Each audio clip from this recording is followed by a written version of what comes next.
అమ్మ అంటే అన్ని లోకాలని ధారణ చేసే తంతువయ, ఆ తంతువదే స్వయంభుగా వితంతువుగా నెటులవును. ఆ తంతువు ఎప్పుడైనా వితంతు అవుతుందా? నువ్వు అనుకుంటున్నావు తప్పితే.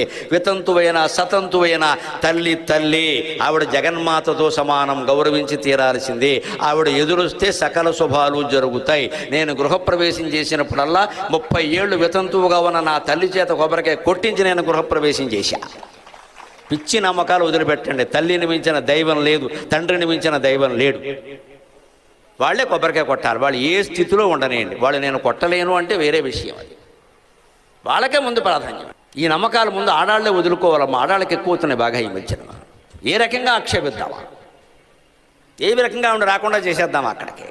దుర్మార్గపు కుళ్ళు బుద్ధులండి. ఇన్ని బుద్ధులు పెట్టుకుని మళ్ళీ నేను రోజు అమ్మవారి గుడికి వెళ్ళి దండం పెట్టుకుంటా. ఏం ఉపయోగం లేదమ్మా దానివల్ల.